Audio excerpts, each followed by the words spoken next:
하나님의 말씀은 누가복음 18장 15절에서 17절의 말씀입니다.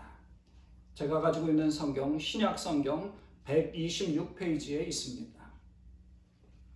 누가복음 18장 15절부터 17절의 말씀을 봉독을 하겠습니다. 사람들이 예수께서 만져주심을 바라고 자기 어린 아기를 데리고 오매 제자들이 보고 꾸짖거늘 예수께서 그 어린 아이들을 불러 가까이 하시고 이르시되 어린 아이들이 내게 오는 것을 용납하고 금하지 말라. 하나님의 나라가 이런 자의 것이니라. 내가 진실로 너희에게 이르노니 누구든지 하나님의 나라를 어린아이와 같이 받아들이지 않는 자는 결단코 거기 들어가지 못하리라 하시니라. 아멘. 오늘은 부활절 네 번째 주일이지만 어린이 주일로 어린아이와 같이라는 제목으로 말씀을 나누도록 하겠습니다. 저희가 보통 이제 5월의 첫 주를 어린이 주일로 보내는데요. 어린이 주일은 1856년 매사추세츠주의 레오날드 목사님이라는 분이 6월의 둘째 주를 어린이 주일로 지킨 이래로 그 어린이날이 기념일로 지켜졌습니다. 한국은 이제 1956년에 5월 첫째 주일을 어린이 주일로 지키기 시작을 했는데요. 1946년에 5월 5일을 어린이날로 지키기 시작한 그 날짜에 비슷하게 해서 5월의 첫 번째 주일을 어린이 주일로 지킨 겁니다. 원래 어린이날은 일제시대인 1922년 그 소파 방정환 선생이 소년이 아니라 어린이라는 말로 쓰자라고 시작하면서 그 이후에 색동회를 조직하고 어린이날이 이제 제정이 됐다고 합니다. 그러니까 어린이날을 만든 이유 중에 하나가 1919년 그 저희가 3.1 만세 운동이 있었는데요.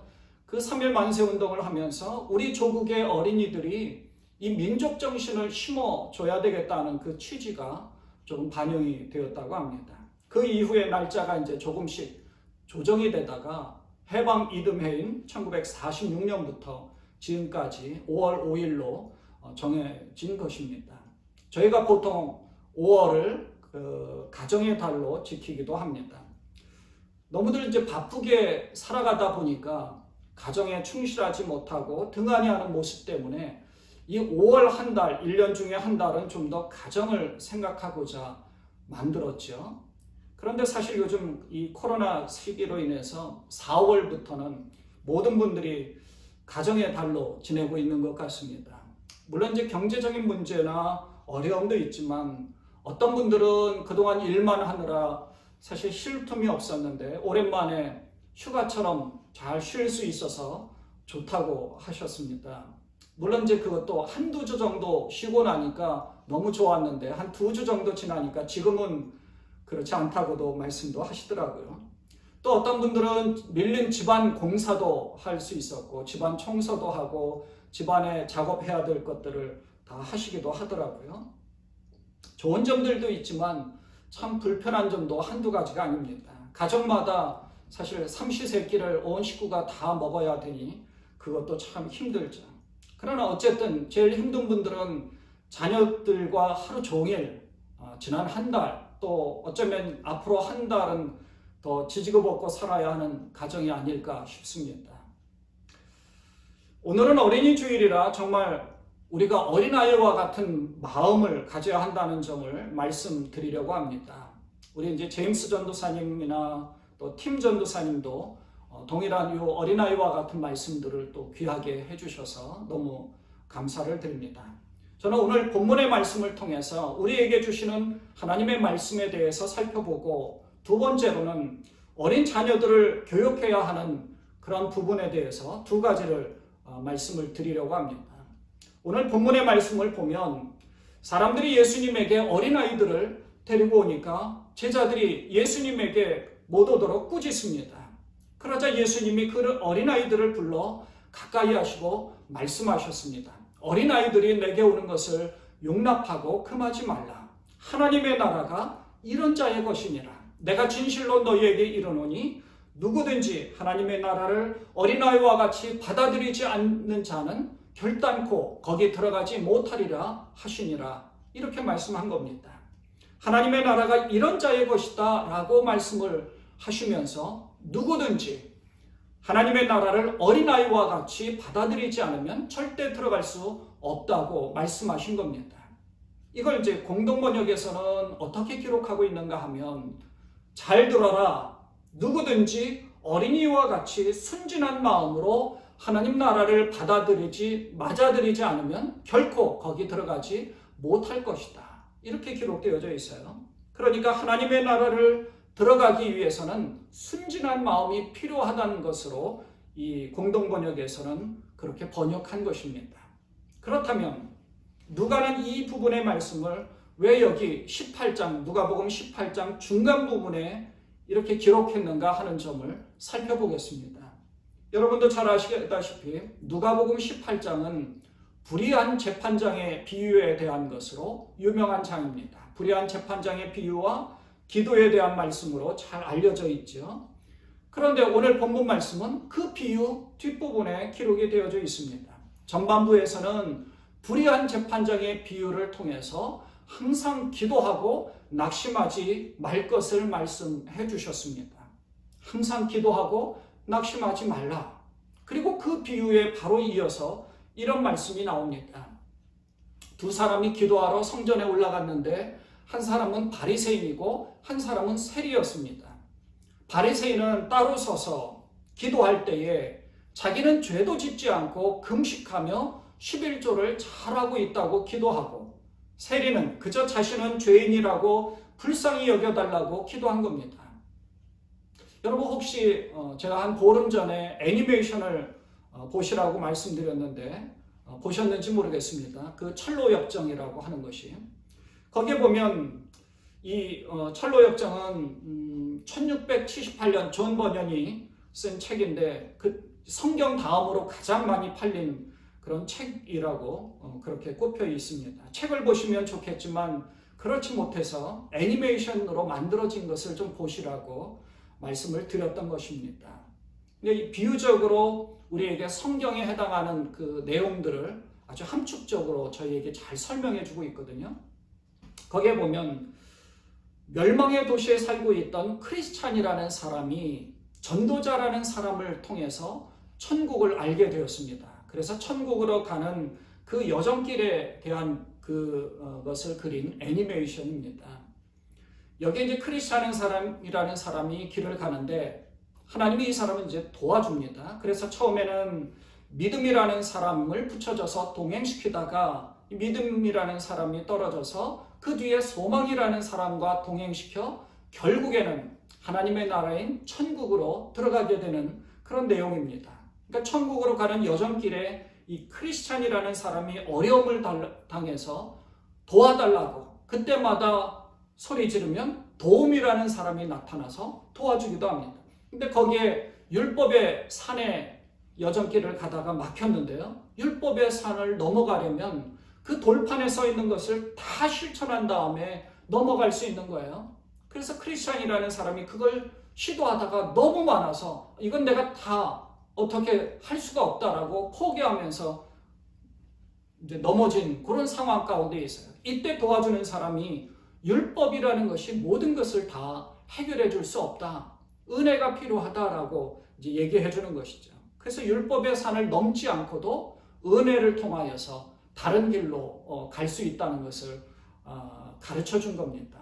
그 부분이 저도 인상적으로 많이 남게 되는데요. 예수님도 이 부분을 이제 설명해 주신 겁니다.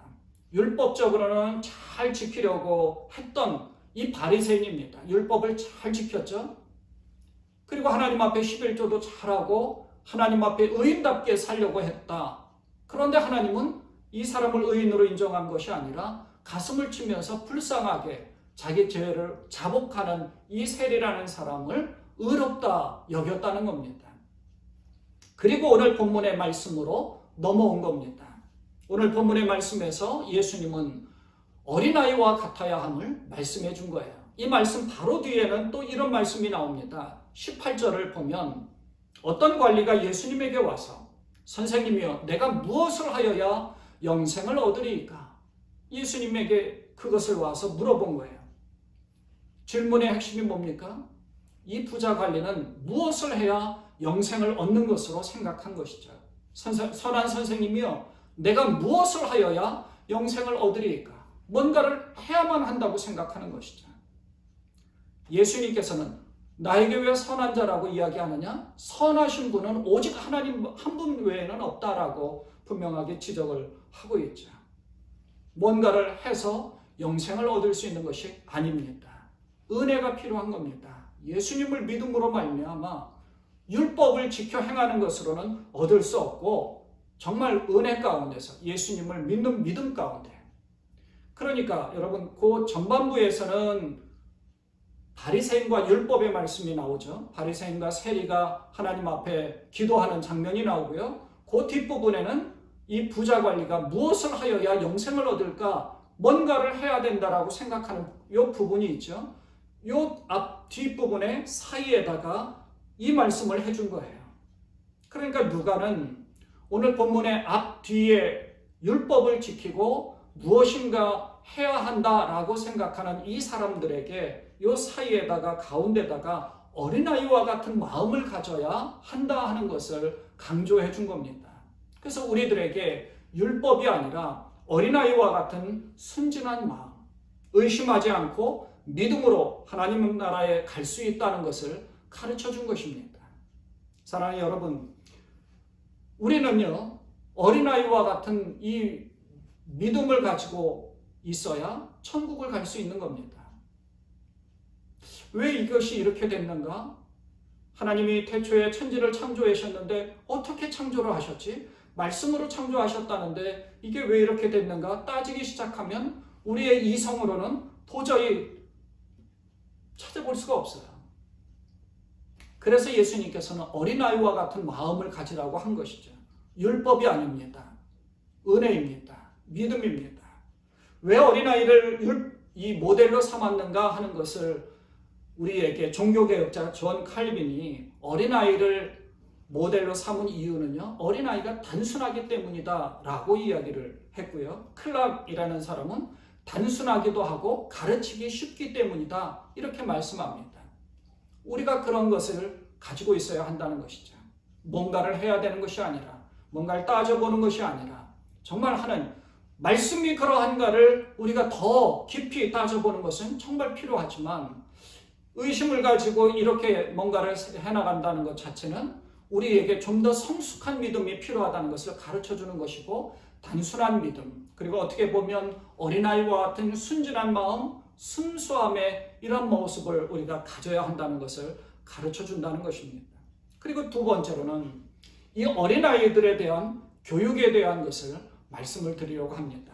그렇습니다. 어린아이들은요, 쉽게 받아들이고 잘 따라합니다. 그래서 어리면 어릴수록 좋다고 하죠. 쉽게 받아들이고 쉽게 따라하기 때문에 그렇습니다. 그래서 교회도 주일학교 교육이 잘 되어 있으면 미래가 있고, 주일학교 교육이 잘 되어 있지 않으면 미래가 없다고들 하죠.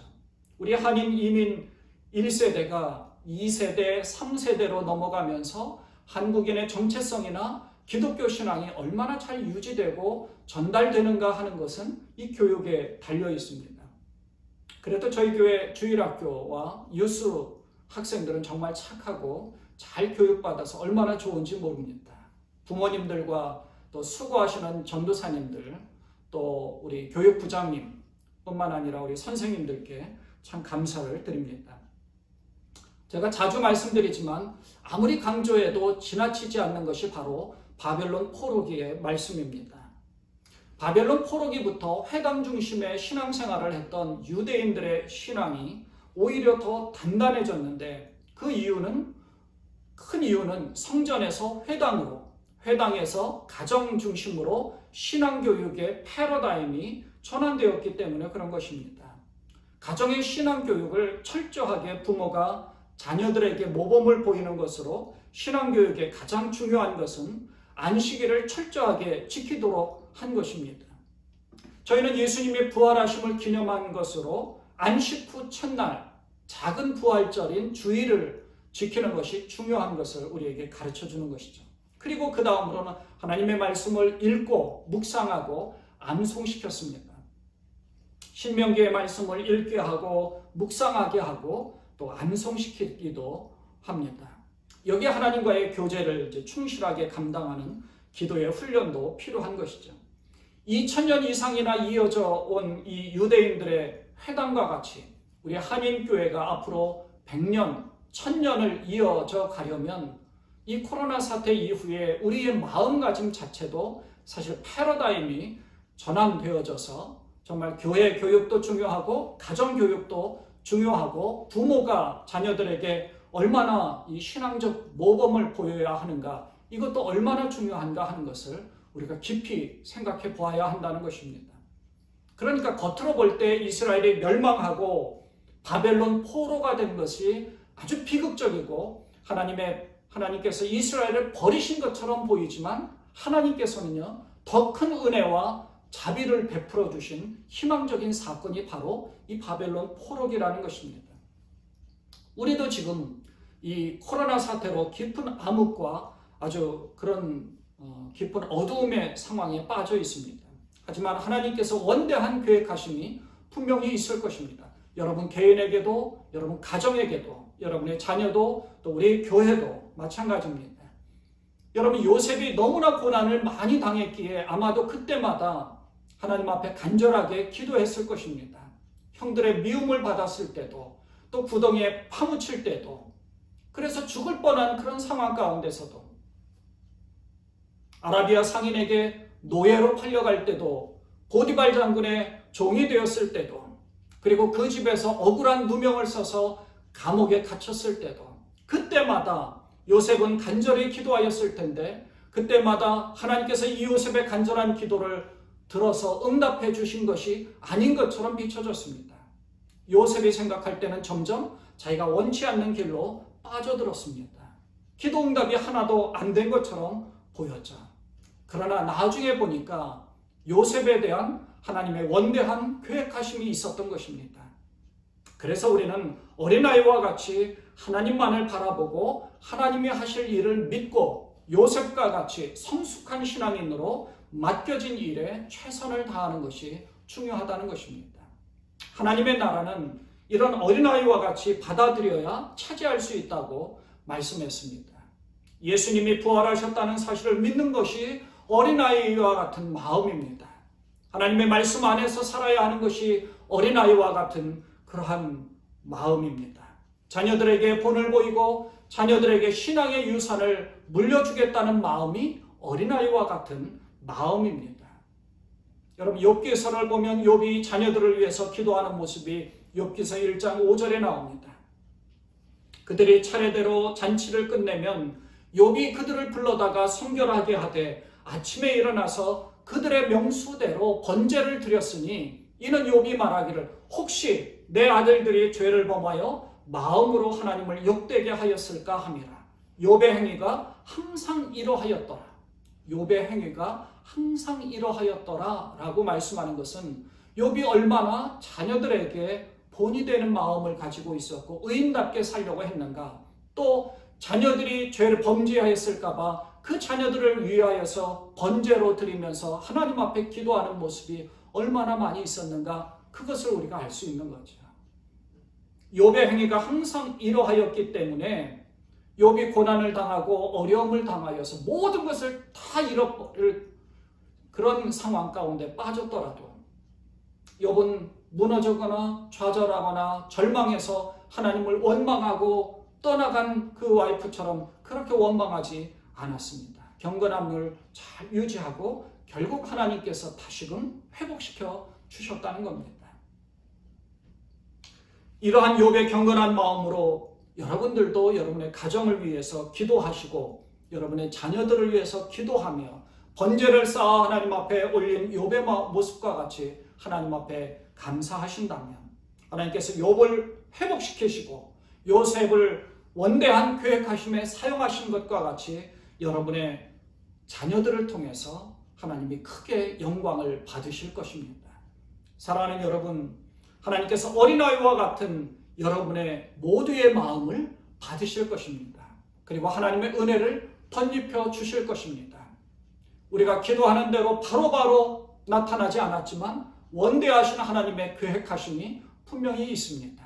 조금만 더 힘내시고 잘 버티시면서 말씀과 기도가 충만한 가정 되시며 여러분 자녀들로부터 모범을 보이시는 그러한 모습, 그리고 자녀들을 위해서 간절하게 기도하시는 모습, 어린아이와 같은 마음으로 하나님 앞에 나아가고 어린아이들을 또 축복하며 기도하시는 그런 모습으로 하나님의 위대한 일들을 잘 감당하실 수 있는 여러분 가정들 그리고 여러분의 자녀들 되시기를 주님의 이름으로 축원을 드립니다. 기도하겠습니다. 하나님 아버지, 언제나 저희를 지켜 보호하여 주심을 감사드립니다. 어린아이와 같이 우리의 마음이 하나님 앞에 순진한 마음, 순수한 마음, 순전한 마음으로 정결하게 나아갈 수 있도록 주께서 도와 주옵소서.